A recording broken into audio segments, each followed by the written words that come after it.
Varad Vinayak multi speciality hospital. आपल्या गंभीर असलेल्या रुग्णांसाठी आयसीयूचा खर्च झेपत नाही का? काळजी करू नका। Varad Vinayak multi speciality hospital देत आहे अल्प दरात परिपूर्ण आयसीयू सेवा। तुमच्या मदतीसाठी रिसेप्शन, SBI हेल्थ इन्शुरन्स आणि स्टार हेल्थ इन्शुरन्स सह सर्व प्रकारच्या कॅशलेस सुविधा उपलब्ध।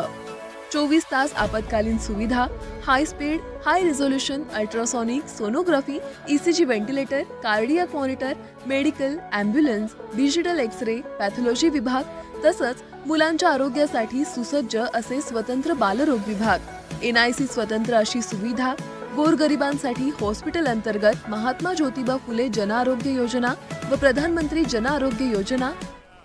2 महिन्यापासून या कार्यक्रमाची प्रतीक्षा या भागातल्या शेतकऱ्याला त्या ठिकाणी होती। एक नितीन बापू कापसे सारखा सर्वसामान्य कुटुंबातला जो गेले 20-25 वर्ष शेती आणि शेतीवरती काम करणारा एक ग्रामीण भागातला तरुण त्या ठिकाणी स्वतःची जमीनहून 150 लोकाला आणि 400 ते 500 एकर शेतकऱ्याला त्या ठिकाणी आधार देत असताना स्वतः 1 एकर शेतीवरनं चालू करून आज 40 एकराची द्राक्षाची बाग करून एक ग्रामीण भागातला सर्वसामान्य कुटुंबातला एक मुलगा आज त्या ठिकाणी सर्व शेतकऱ्याला मार्गदर्शन करतोय आणि त्या माध्यमातून या भागातल्या शेतकऱ्याला त्या ठिकाणी दिलासा देण्याचं काम करतोय। आणि मग या शेती बाबतीतल्या त्या ठिकाणी असलेल्या सगळ्या गोष्टीवरती साहेबांशी भेट झाल्यानंतर साहेबांना येण्याचा आग्रह धरलेला आणि साहेबांनी त्यांचा आग्रह मान्य करून एक सामान्य कुटुंबातल्या सामान्य परिवारातल्या माणसाच्या पाठीशी कसं उभा राहायचं हे आज पवार साहेबांनी आपल्या सगळ्या माढा तालुक्याला त्या ठिकाणी दाखवलं। कारण ज्यांच्या पाठीशी साहेब उभा राहिले, जे आज मोठे आहेत त्यांचे देखील सामान्य असताना साहेबांमुळे आज ते त्या ठिकाणी मोठे झाले। आज द्राक्ष बागायतदाराच्या वतीनं आपण सगळ्यांनी त्यांच्या व्यथा ऐकून घेत असताना आज गेले 4 वर्ष कोरोनाचा काळ आपण बघितला। कोरोनाच्या काळामध्ये जी परिस्थिती होती, आज द्राक्षाचं उत्पन्नाच्या बाबतीमध्ये सगळ्यांनी सांगितलं, आज द्राक्षाची परिस्थिती जर बघितली तर 13 लाख टनावरती आपलं उत्पन्न गेलंय। आणि दुसऱ्या बाजूला निर्यातीच्या बाबतीमध्ये जर आपण विचार केला, आजच्या तारखेला टर्की देश जो आहे तो त्या ठिकाणी 2,90,000 लाख टन त्या ठिकाणी उत्पादन बेदाना करतो आणि त्यातलं 260 लाख टन हा निर्यात करतो। आणि मग भारत एका बाजूला त्या ठिकाणी 145 लाख टन त्या ठिकाणी बेदाना उत्पादित करतो। या वर्षी आता अध्यक्षांनी सांगितलं 300 लाख टन होणार आहे।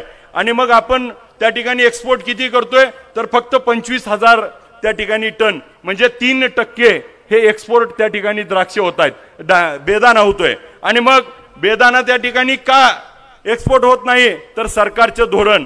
आज आपल्याला माहिती आहे कांद्याचा भाव वाढला की त्याच्यावरती निर्यात शुल्क, आयात शुल्क लावली जाते, निर्यात शुल्क लावली जाते। आणि मग लसूण महागला की इराणवरनं लसूण आणला जातो।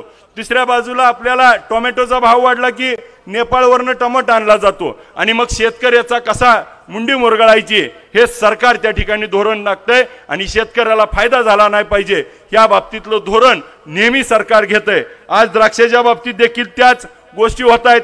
आज द्राक्षाच्या फवारणीचा खर्च आणि ह्या जर गोष्टी बघितल्या तर आज सगळा शेतकरी अडचणीत आहे। एक शेतकऱ्याला एकरी त्या ठिकाणी उत्पादन करायचं म्हणलं तर 15 लाख रुपये खर्च येतोय आणि गेले 4 वर्ष त्या ठिकाणी शेतकरी अडचणीत आहे। आत्ता बापूंनी सांगितलं 68 लाख रुपये कर्ज।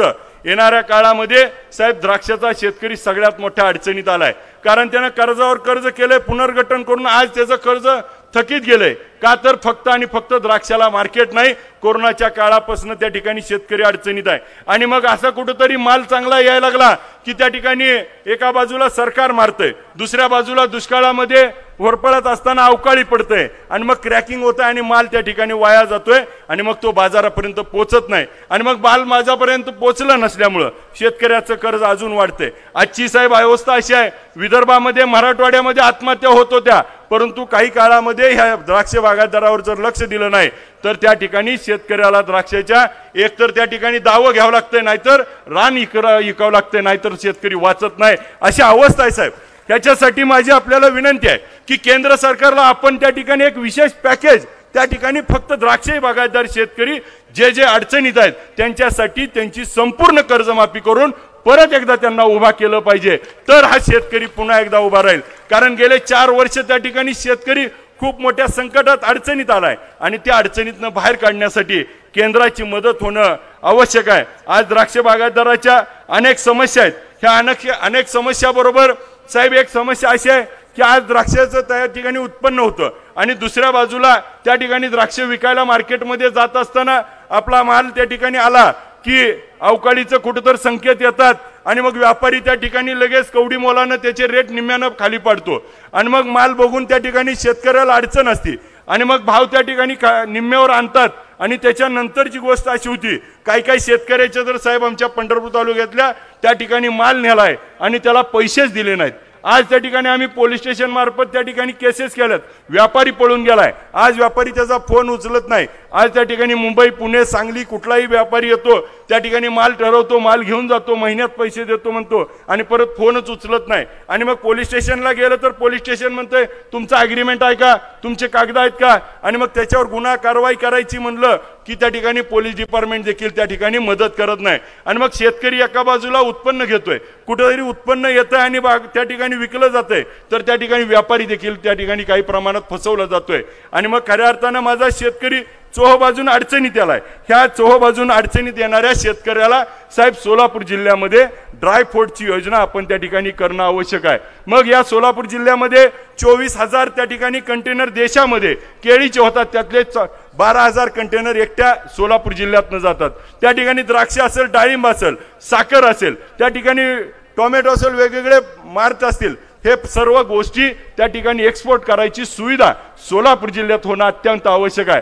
जर सोलापूर जिल्ह्यात तशी त्या ठिकाणी सुविधा झाली तर माझ्या शेतकऱ्याला कुठेही बाहेर न जाता त्या ठिकाणी नक्की सोलापूरमध्ये माझ्या भागामध्येच त्या ठिकाणी आपल्याला त्याचं मार्केट उपलब्ध होईल आणि त्यातून शेतकऱ्याची फसवणूक होणार नाही. योग्य दर मिळेल, स्पर्धा लागेल आणि स्पर्धा लागल्याशिवाय त्या ठिकाणी आम्हाला योग्य दर मिळत नाही. साहेब स्पर्धेच्या बाबतीत मी आपल्याला एवढंच सांगतो की त्या ठिकाणी साहेब विठ्ठल कारखान्याच्या निवडणुकीमध्ये शेतकऱ्यांनी त्या ठिकाणी माझ्यासारख्या एका कार्यकर्त्याला निवडून दिलं आणि मी जिल्ह्याची दराची स्पर्धा लावून टाकली. साहेब काही जण म्हणले गेल्या 23 तारखेला कार्यक्रम होता, आपला कार्यक्रम आणि त्यांचा कार्यक्रम एकाच दिवशी, आणि किती कटुता आणायची ह्याचं देखील त्या ठिकाणी तारतम्य राखणं गरजेचं आहे.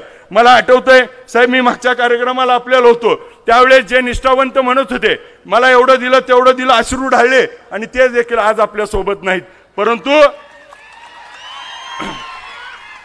साहेब माझ्यासारख्या एका सर्वसामान्य पोराच्या पाठीवरती तुम्ही हात टाकला, ज्यांनी 2500 रुपये भाव जाहीर केला.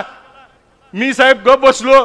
मी जर 2400 केला असता तर यांना लय गोड झाला असतं, पण मी म्हणलं 2550 देऊ. रात्री 2700 जमा झाली. साहेब म्हणजे 200 द्यायची तयारी होती का नव्हती हा प्रश्न देखील त्या ठिकाणी होता. आता 2550 रुपये झाला, 2700 झाला. साहेब तुमचा आशीर्वाद आहे, परत यांना अजून एक धक्का देतो. त्यामुळं जिल्ह्याची स्पर्धा लागल्याशिवाय माझ्या शेतकऱ्याला त्या ठिकाणी 2 रुपये मिळणार नाहीत आणि माझा शेतकरी चोहोबाजून अडचणीत आहे. आज साहेब शेतकऱ्याच्या बाबतीमध्ये आता मला चिठ्ठी आली की काट्यावरती सांगा. साहेब विठ्ठल सहकारी साखर कारखान्याच्या निवडणुकीमध्ये आज देखील आम्ही काटा कुठेही करून या ही प्रामाणिक भूमिका ह्या ठिकाणी आम्ही जिल्ह्यात एकमेव माणसांनी घेतली. आज सगळ्याला बोलायला भाग पडायला लागलंय. माझ्या शेतकऱ्याला त्या ठिकाणी कुठं ना कुठंतरी अडचणीत आणायचा. एका बाजूला द्राक्ष शेतकरी अडचणीत आहे, डाळिंबाचा शेतकरी अडचणीत आहे, टोमॅटोचा, कांद्याचा, आणि मग शाश्वत असणाऱ्या ऊसाच्या पिकाला देखील अडचणी येत आहेत. खऱ्या अर्थानं एका बाजूला साहेब मागच्या कार्यक्रमाच्या वेळेस मला तुम्ही इकडून जाताना त्या ठिकाणी पुण्याला नेलं गाडीत बसवून, आणि त्याची इतकी चर्चा झाली आणि इतक्या बातम्या झाल्या. आज आता बारामतीवरनं माड्याला त्या ठिकाणी हेलिकॉप्टरनं घेऊन आलात. त्या ठिकाणी माझ्यासारख्या सर्वसामान्य कार्यकर्त्याला ह्यापेक्षा जास्त काय लागतं. आज साहेब मराठा समाजाचं आणि धनगर समाजाचं आंदोलन मोठ्या प्रमाणात सुरू आहे. आज साहेब ह्या भागामध्ये मराठा समाज आणि धनगर समाज हाच आजच्या काळामध्ये साहेब शेतकरी आहे. हा द्राक्षाचा असेल, ऊसाचा असेल, डाळिंबाचा असेल, केळीचा असेल, आज हा शेतकरी त्या ठिकाणी ह्या समाजातली पोरं आज त्या ठिकाणी शेतीमध्ये अडचणीत आहेत. तर आरक्षण तर मिळालंच पाहिजे. आरक्षणाच्या बाजूने तर आम्ही खंबीरपणे उभा आहोत, परंतु आरक्षण मिळत असताना त्या समाजातली लोक ह्या शेतकरी देखील अडचणीत आहे. त्यांना देखील मोठी कर्जमाफी एक पॅकेज देऊन या शेतकऱ्याला यातून बाहेर काढणं गरजेचं आहे. कारण माझा शेतकऱ्याचं मगाशी साहेब आपण येताना गाडीमध्ये सांगितलं मला की साहेब काल एका कार्यक्रमाला गेल्यानंतर साहेबांनी एका गावात गेल्यानंतर त्या गावामध्ये माहिती घेतली तर एका शेतकऱ्याचा 42 कांड्यावरती ऊस होता, 138 टन त्या ठिकाणी एकरी ऊस काढला. साहेब त्याचा ऊस बघायला गेले होते आणि मग साहेबांनी त्यानंतर एक गोष्ट सांगितली की त्या गावात मी माहिती घेतली तर त्या गावामध्ये 600 विद्यार्थी मुलं त्या ठिकाणी इंजिनियर झालेत, 250 मुली इंजिनियर झाल्यात. साहेब आमच्या माढा तालुक्यात मगाशी नेते मंडळींनी मला कानात सांगितलं आमच्याकडे शिक्षण संस्था सुद्धा झाल्या नाहीत. मग नेमका विकास नेमका कोणता आणि कसा ह्याच्यावरती प्रश्नचिन्ह समोर होतोय. साहेब आपण जो विकास शाश्वत त्या ठिकाणी केलाय तो विकास आता येणाऱ्या काळात गरजेचा आहे. आपल्या माध्यमातून नितीन बापूंना जे काही हा कार्यक्रम आयोजित केला, नितीन बापूंवरती इतकी संकट आली, राजकारण झालं, अशा सगळ्या गोष्टीला तोंड देऊन नितीन बापू आपल्या पक्क राहिले. नितीन बापूची एक चांगली सवय आहे, जी खरं आहे ती पटकन बोलून टाकतात. मागं पुढं काय नसल्यामुळं त्या माणसाच्या मनात काही नसतं. मला नितीन बापू आपल्याला या माध्यमातून एवढंच सांगा वाटतं की आपण पवार साहेबांचा विचार धरलाय, पुढच्या काळात देखील पवार साहेबांच्या विचारावर आपण चालावं. नक्की आपल्याला शेती आणि शेतकऱ्याच्या बाबतीमध्ये नक्की आपल्याला पाठीशी साहेब उभा राहतील. या भागातल्या शेतकऱ्याचे जे काही प्रश्न आहेत त्यावरती आता आपल्याला साहेब त्या ठिकाणी मार्गदर्शन करतील. मी या निमित्ताने एवढंच सांगतो की आपल्या ऊसाला चांगला भाव योग्य काटा देईन. आपण सगळ्यांनी विठ्ठल कारखान्याला ऊस घालावा. मला बोलण्याची संधी दिली त्याबद्दल आभार व्यक्त करतो आणि थांबतो. जय हिंद, जय महाराष्ट्र. सर्व प्रकारच्या ऑपरेशनची सोय, नर्सेसद्वारे रुग्णांवर देखरेखीची मोठ्या प्रमाणात सोय, पहिल्या व तिसऱ्या रविवारी तज्ञ डॉक्टरांच्या व्हिजिट. चला तर मग अचूक निदानासाठी सिलेक्शन करूया आपल्या आरोग्याच्या साथीदाराला. वरद विनायक मल्टी स्पेशालिटी हॉस्पिटलवर विश्वास ठेवूया. Varad Vinayak multi speciality hospital, मस्जिद जवळ, कराड रस्ता, पंढरपूर. संपर्क 84 46 63 63 99.